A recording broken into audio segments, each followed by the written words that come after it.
अरविंद केजरीवाल जी की झूठ और जुमले वो कामयाब होते जा रहे हैं। और मेरे मुंडका विधानसभा की अभी भी बहुत किरकिरी हुई थी जल भराव के कारण कि आपको आगे टिकट नहीं चाहिए क्या। मगर मुझे पहले इलाके के लिए बजट चाहिए, विकास चाहिए, कार्य चाहिए, टिकट नहीं चाहिए। तो ये तो मेरे को आवाज़ था कि मेरा टिकट कटेगा, ये कोई नई बात नहीं है। वो घर में बुला करके उसके साथ मारपीट करना, झगड़ा करना, उससे दुर्व्यवहार करना, वो दिल्ली में पहली बार हुआ है, हिंदुस्तान में और कहीं ऐसा नहीं हुआ। नमस्कार, P24 न्यूज़ पर आपका स्वागत है। जिस तरह से दिल्ली में मौसम का मिजाज बदल रहा है, उसी तरह से दिल्ली की सियासत भी इन दिनों खूब बदल रही है और नेताओं का पाला बदलने का सिलसिला भी खूब चल पड़ा है। दिल्ली के अलग अलग जगहों पर इस बार जिस तरह से तमाम पार्टियों ने प्रत्याशियों की घोषणा की, उसके बाद कई सारे प्रत्याशियों के टिकट कटे, नए को टिकट दिया, कुछ पार्टी में रहे तो कुछ दूसरी पार्टी में शामिल हो गए। हम इस वक्त मुंडका विधानसभा क्षेत्र में मौजूद हैं। यहाँ पर अगर मैं बात करूं, भारतीय जनता पार्टी से गजेंद्र दराल को बीजेपी ने अपना प्रत्याशी बनाया है, आम आदमी पार्टी ने जसवीर कराला को अपना प्रत्याशी बनाया। इसके अलावा कांग्रेस पार्टी से धर्मपाल लाखड़ा जी, जो प्रत्याशी कांग्रेस पार्टी के मुंडका विधानसभा से इस बार चुनाव लड़ रहे हैं। हमारे साथ धर्मपाल लाखड़ा जी खुद मौजूद हैं, उनसे जानते हैं कि आगे चुनावी रणनीति उनकी क्या है। धर्मपाल जी, बहुत बहुत स्वागत है आपका। पहले कांग्रेस में थे, फिर आम आदमी पार्टी में आ गए, अब फिर से कांग्रेस में आ गए, तो ये घर वापसी होगी आपकी? जी, सबसे पहले तो मैं आप लोगों का धन्यवाद करना चाहूँगा जो आपने P24 न्यूज़ से हमारे से बात करना चाहे, आपका बहुत बहुत धन्यवाद जी। उसमें क्या था, मेरे बाप दादाओं के टाइम से ही हम कांग्रेसी थे। सिर्फ मैंने एक लहर देखी कि भी इस समय अरविंद केजरीवाल जी की झूठ और जुमले वो कामयाब होते जा रहे हैं, तो क्यों ना जो है मैं भी उस बहती गंगा में हाथ धोऊं और अपने क्षेत्र का विकास करा पाऊं। तो मैंने अपने क्षेत्र के विकास के लिए, क्योंकि मेरा क्षेत्र सबसे सड़या हुआ है, अभी बारिश के दिनों में भी आप लोगों ने देखा होगा, LG साहब भी यहाँ आए थे और मेरे मुंडका विधानसभा की अभी भी बहुत किरकिरी हुई थी जल भराव के कारण। तो मैं ये सभी कार्य करवाने के लिए आम आदमी पार्टी में गया था। पर आम आदमी में जो कहा जाता था, जो बोला जाता था, उसमें करनी और कथनी में बहुत बड़ा अंतर मिला कि भाई वो बिना किसी अपने लालच के, जो बड़े नेता जितने भी हैं वो बिना लालच के किसी भी योजना को मंजूरी नहीं देते। जहां उनका अपना लालच पूरा होता है उसी योजना को पूरा कराते हैं, उसी में जो है फंड देते हैं। इस बात को ध्यान में रखते हैं। मेरे क्षेत्र में जैसे अब हमारे कहूँ, अब हमारे नहीं कहना चाहिए, जैसे आम आदमी पार्टी के संयोजक अरविंद केजरीवाल जी जैसे स्कूल और हॉस्पिटलों पर अपने बड़े बड़े बयान देते हैं, बड़ी बड़ी बातें करते हैं। मेरी विधानसभा में मेरे आने से पहले एक लाडपुर गांव में एक स्कूल बनाया गया था। सिर्फ स्कूलों पर इन चीज़ों पर इसलिए ध्यान दिया जाता है क्योंकि उसमें उनका जो चाहत है वो पूरी हो जाती है। तो लाडपुर में एक स्कूल बनाया गया जो काफ़ी करोड़ों की लागत से बनाया गया, मेरी विधानसभा में था। पिछले 1 साल से उसका उद्घाटन करना चाहते थे हमारी आतिशी मुख्यमंत्री भी और हम भी। उस स्कूल में 5 बच्चों के एडमिशन भी नहीं मिल पाए। उस स्कूल के अंदर आज भी कुत्ते बच्चों को जन्म देते हैं और वहाँ कुत्ते घूमते रहते हैं। वो सारी इन्वेस्टमेंट बेकार, सिर्फ उसी बात पर ध्यान देते रहे। आप ये कह रहे हैं कि आप जब पार्टी में थे, आम आदमी पार्टी में, वो काम आप नहीं कर पाए जो आपको करने थे, जो जनता के लिए आपने वादे किए थे। तो ये बात समझने में फिर जनता पूछेगी आपको 5 साल क्यों लग गए? अगर वाकई में ऐसी स्थिति थी, आप कह रहे हैं कि नेता सुनते नहीं थे, कई बार आपने शिकायत यहाँ पर की क्योंकि पिछड़ा इलाका काफ़ी है, तो फिर जनता पूछेगी भाई आप 5 साल क्यों रहे, पार्टी आपको छोड़ देनी थी? नहीं, वो उसमें जो मैं ये नहीं कह रहा हूँ भाई हमारे को कोई सहयोग ही नहीं मिला, ये लांछन नहीं लगाऊंगा, बिल्कुल नहीं लगाऊंगा। क्योंकि मेरी विधानसभा इतनी ज़्यादा अछूती थी विकास के काम के लिए कि यहाँ कुछ हुआ ही नहीं था। उससे पहले मैं साफ साफ कह देता हूँ कैमरे पे कि मेरी विधानसभा में 70 तो कच्ची कॉलोनियाँ हैं जिनके अंदर कोई सीवर, पानी, रोड, नाली नहीं था। तो वो 70 की 70 कॉलोनियों में 70 में 16 घटा दो आप, जो 16 में भी बाकी है, बाकी कॉलोनियों में शायद 54 कॉलोनियों में मैंने पूरा काम किया है। सीवर लाइन दबवाई, चालू नहीं हुई है, सीवर लाइन दबवाई, रोड नाली बनवाई और सभी में पानी पहुंचवाया। तो 54 में पहुंचा पाया और 16 कॉलोनियाँ आप अभी भी अछूती हैं। 11 गांव भी सीवर लाइन से और इनसे आज भी अछूते हैं।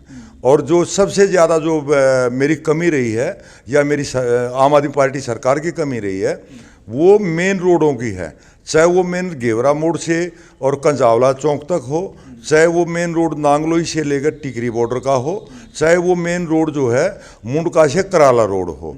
मुंडका से कराला रोड तो इसलिए फंसा रहा है क्योंकि वो जो है एमसीडी का रोड है, एमसीडी के अंतर्गत आता है, तो ये एमसीडी का नाम लेते रहे। बल्कि मैं तो एक बात ओपन करूंगा, जो एक आम आदमी पार्टी के खिलाफ जाती है, क्योंकि उस टाइम ये कॉलोनियों के जो मंत्री हुए थे अनाथराज कॉलोनी के, वो सतेंद्र जैन जी थे, ग्राम के भी वही थे। तो उनसे मैंने बार बार कहा, तो वो तो ये कहते रहे अब ये तो एमसीडी के अंदर आता है, एमसीडी में बीजेपी सत्ता में है और अच्छी बात है कि भी जो भी जनता की बुराई होगी वो बीजेपी को जाएगी, इसका नाम मत लो, चुप रहो। अच्छा। फिर उसके बाद जो है हमारी एमसीडी में आम आदमी पार्टी आई, फिर मैं कोशिश करता रहा। फिर हो सकता है मुझे सुनने को मिला था कि जितने एमसीडी के बड़े अधिकारी हैं, एमसीडी कमिश्नर वगैरह, उन्होंने चाहा कि बेबी केजरीवाल का जिसमें वोट बैंक का फ़ायदा हो वो काम नहीं होने चाहिए। फिर उसके बाद कमिश्नर साहब ने ये कार्य कोई भी नहीं होने दिए। जो मैं ग्रामीण विकास बोर्ड से 24 करोड़ रुपए लेकर के, और मैंने आज से 4 महीने पहले एमसीडी को दे भी दिए, एमसीडी को दे चुका, पर उन्होंने उस काम को आगे नहीं बढ़ने दिया। तो इसलिए जो मेन रोडों का है वो मैं खुद मानता हूँ अगर मेरी कुछ कमियाँ रही हैं। एक चीज़ और बताइए, दिल्ली की सियासत में इन दिनों एक चीज़ बहुत चर्चा में है, वो थी शीश महल की चर्चा। आप तो खुद आम आदमी पार्टी में रहे हैं, तो अब खुलकर थोड़ा जनता को बता ही दीजिए, क्योंकि पार्टी आपने छोड़ दी है, तो मुझे लगता है कि सच बताना जनता को ठीक रहेगा। आप बेहतर तरीके से बता सकते हैं। जो आरोप लगते हैं कि भाई वहाँ पर करोड़ों के पर्दे थे, करोड़ों के सोफे थे, ऐसा शीश महल बना दिया। एक आम आदमी जो ये कहता था कि मैं घर नहीं लूँगा, न गाड़ी लूँगा, न बंगला लूँगा, क्या कहेंगे इस पर आप? क्या वाकई में ऐसा था क्या? मैं जो है मैं अपनी मैं कभी नहीं गया, एक नहीं सैकड़ों बार गया हूँ। अच्छा। उसमें हमारी मीटिंगें भी बुलाई जाती थी, केजरीवाल जी घर पर मीटिंगें बुलाते थे, तो उसमें भी मैं गया हूँ। पर जो मैं पहले कह चुका, हमारी आम आदमी पार्टी के करनी और कथनी में बहुत बड़ा अंतर रहा है, अंतर दिखता है और अंतर रहेगा भी, क्योंकि उस पार्टी में बिना अपना लालच पूरा किए कोई काम नहीं होता। जो शीश महल की आप बात कर रहे हैं, तो शीश महल है ही, उसमें कोई दो राय नहीं है। वो एक आम महल या आम घर नहीं है, आम मुख्यमंत्री या घर नहीं है। वो उसके बल्कि उसके साथ में मैं और भी जोड़ना चाहूँगा कि जिस दिन से आतिशी जी मुख्यमंत्री बनी हैं, तो उसी दिन से कम शायद मैं उसका बजट तो नहीं बता पाऊंगा, पर करोड़ों रुपए लगा करके जो सेक्रेटरिएट के अंदर उसका आतिशी जी का ऑफिस बनाया है, उसमें करोड़ों रुपए और एक्स्ट्रा लगा दिए गए। जो केजरीवाल जी का जो ऑफिस था वो तो उन्हीं का छोड़ दिया गया, और आतिशी जी का नया करोड़ों रुपए खर्च करके सरकार के, और वहाँ के आप जो उनके वेटिंग रूम देखो, उनके जो अपने रूम देखो, अपना उनका ऑफिस देखो, तो शीश महल से ज़्यादा शीश महल तो वो है। अच्छा, ये बताइए कि इस बार क्या वाकई में आपको टिकट कटने का डर था आम आदमी पार्टी से, जो कांग्रेस का आपने रुख किया? आप तो जीत रहे थे सीट को आराम से। हाँ। तो क्या वजह रही कि अचानक ये बदलाव हुआ? आपको इंटरनली खबर थी कि कहीं टिकट नहीं मिलेगा या कुछ ऐसा? मुझे तो ये बहुत पहले से आवाज़ था। हाँ। कि मेरी टिकट कटेगी, क्योंकि जब बजट अलाट होते थे, जब मैं मीटिंग में होता था, और तो मैं खुल कर अपने इलाके के लिए बजट मांगता था, जोर से बोल करके मांगता था। तो उस समय भी मुझे कई विधायकों की तरफ से कहा जाता था कि आपको आगे टिकट नहीं चाहिए क्या? मगर मुझे पहले इलाके के लिए बजट चाहिए, विकास चाहिए, कार्य चाहिए, टिकट नहीं चाहिए। तो ये तो मेरे को आवाज़ था कि मेरा टिकट कटेगा, ये कोई नई बात नहीं है। दूसरा ये है कि ये दुर्भाग्य है मेरी विधानसभा का कि मेरी विधानसभा में बिना कोई खर्चा पानी दिए मुंडका के विधायक को टिकट नहीं दिया जाता। अच्छा, हाँ जी, ये तो बहुत बड़ी बात कह रहे हैं जी। बिल्कुल। ये जसवीर कराला 4 दिन पहले, अब जिस दिन इनको सिंबल दिया गया उसे 4 दिन पहले भी सिंबल लेने गए हैं। और तो लोगों का कहना, ये मेरा कहना नहीं है, लोगों का कहना है कि भी अभी तो टोकन मनी दिया है, केजरीवाल जी ने कहा कि अभी तो टोकन मनी दिया है, अभी तो कुछ भी नहीं किया है। जब कुछ करेंगे तभी तो सिंबल दिया जाएगा। उसके 4 दिन बाद सिंबल दिया गया है और वो बेचारा कहीं ना कहीं से कर करा के उसने वो अपना पूरा किया होगा। तो आप ये कह रहे हैं कि जो कर्मठ कार्यकर्ता हैं, जो अच्छे काम करने वाले ज़मीनी नेता हैं आम आदमी पार्टी के, उनको टिकट न देकर जो ज़्यादा पैसा देगा उसको टिकट देगी पार्टी। आप कुछ भी समझो, आप कुछ भी समझो, ये आप खुद समझा रहे हैं, कुछ सोच सकते हैं। अगर जब 4 दिन पहले उन्होंने ये कहा था, पता नहीं कौन सी जो है एक बहुत अच्छा दिन था उसके लिए, उसने ये कहा कि भाई हमारे क्षेत्र के लोग इस व्रत को, त्यौहार को अच्छे से मानते हैं, शुभ दिन मानते हैं, हमारे को जो है सिंबल दे दीजिए, मैं कल नॉमिनेशन भरूंगा।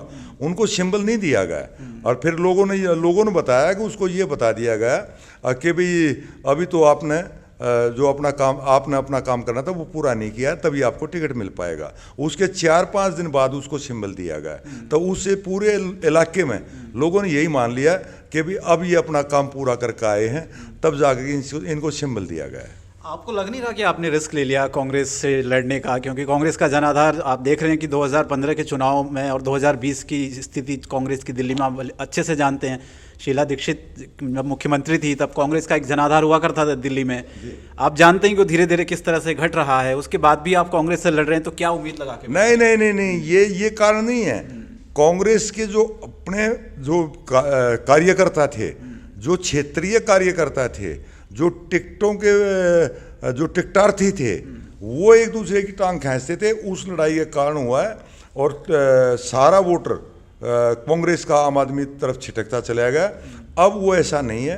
अब जो मेरे क्षेत्र की पूरी टोटल जनता मेरे साथ है, क्योंकि जब मैंने बताया कि मैंने सभी गांवों में, सभी कॉलोनियों में, 54 कॉलोनियों में सीवर लाइन, पानी लाइन और रोड नाली कंप्लीट बनवा दिया गया है। सिर्फ मेन रोडों की समस्या बाकी है। वो मेरे क्षेत्र की जनता मेरे विश्वास करती है कि भाई ये धर्मपाल आएगा तो ये कराएगा, क्योंकि पहले पूरा टाइम मुझे मिल नहीं पाया। 2.5 साल कोरोना में निकल गए।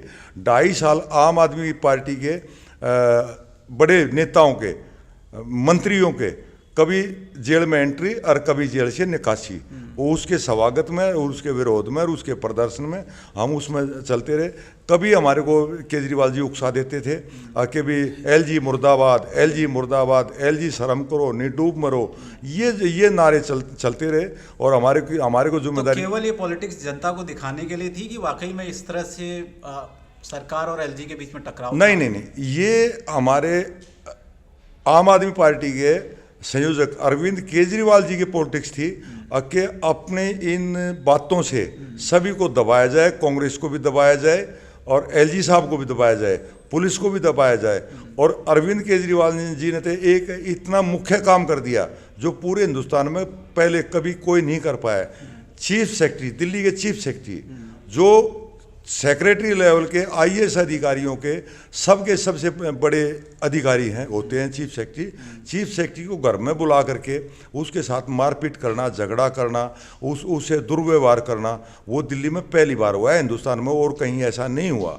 क्योंकि ये है आम आदमी पर बहुत बड़े घमंडी और बड़बोले आदमी हैं। और जो फ्री की पॉलिटिक्स धर्मपाल जी चल रही है दिल्ली में, कांग्रेस इसका समर्थन करती है या नहीं?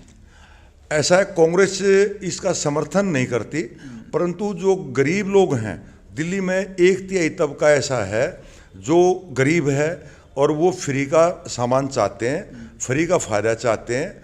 एक तबका ऐसा भी है जो टैक्स पेयर है, वो इसके खिलाफ भी है, जो टैक्स पेयर हैं। और एक बीच का तबका है दिल्ली में जो ना फ्री का चाहता ना टैक्स देता। तो दिल्ली में 3 किस्म के तबके हैं। और तो इसलिए केजरीवाल ने एक बहुत बड़ी पॉलिटिक्स खेल ली और जो फ्री वाला तबका है उसको जो है अपने फेवर में कर लिया और जो है उनको लालच में लगा दिया खुद अपनी तरह, और जो है अपना वो फ्री की पॉलिटिक्स इसने शुरू करी, जो हिंदुस्तान में मैं तो ये मानता हूँ अच्छी नहीं थी, अच्छी नहीं थी। जिससे विकास रुकता है। अब मेरा दिल्ली का ही है, बजट मान लो 78,000 करोड़ था, तो 78,000 करोड़ में से कम पूरी दिल्ली में कहीं विकास के कार्य, जैसे आज दिन पे दिन जो है पब्लिक भी बढ़ती जा रही है, ट्रांसपोर्ट भी बढ़ता जा रहा है, तो उसके लिए इंफ्रास्ट्रक्चर भी बढ़ना चाहिए। तो केजरीवाल ने कोई इंफ्रास्ट्रक्चर पे ध्यान नहीं दिया, सिर्फ जो फ्री की पॉलिटिक्स करके और उसमें अपना वोट साधा और अपनी कुर्सी साधने की कोशिश की। नहीं, बाकी पार्टियां भी उनके पीछे पीछे चल रही हैं। बीजेपी ने भी कह दिया कि 2500 रुपये देंगे, गर्भवती महिलाओं को 21,000 रुपये देंगे, होली दिवाली पे एक सिलेंडर फ्री देंगे। आपने भी कहा 2500 रुपये देने की बात। जो भी योजनाएं केजरीवाल जी ने लागू की थी वो सभी योजनाएं तो हमारे को भी लागू रखनी पड़ेंगी, कांग्रेस को भी उसके अलावा भी देनी पड़ेंगी। पर अभी एक मेन मुद्दा है, अगर फ्री की जो योजनाओं के लालच में जो लोग उनको वोट देते हैं उन लोगों को अपनी तरफ करना एक सभी पार्टियों की मजबूरी है। एक सवाल इलाके की समस्याओं को लेकर मैं जानना चाहता हूँ आपसे। रानीखेड़ा के इलाका, यहाँ हम लोग आ रहे थे परसों यहाँ से, तो बहुत ज़्यादा वहाँ पर दिक्कतें हैं, घुटनों घुटनों तक पानी भरा हुआ है, आए दिन हादसे वहाँ पर हो रहे हैं। तो आप गए होंगे उस तरफ कभी? गए नहीं, वो मेरी विधानसभा का हिस्सा है। वहाँ सीवर लाइन में डलवा चुका हूँ और जो है वहाँ पानी की निकासी नहीं हो पाई है। उसके लिए मैं जो अभी जो 2 मिनट पहले आपको बयान दिया है, 24 करोड़ रुपए ग्रामीण विकास बोर्ड से लेकर के, और मैं उस रोड के लिए, क्योंकि वो एमसीडी का रोड है, एमसीडी के तहत आता है, एमसीडी को दे चुका हूँ, पर एमसीडी उस काम को आगे नहीं बढ़ने दे रही है।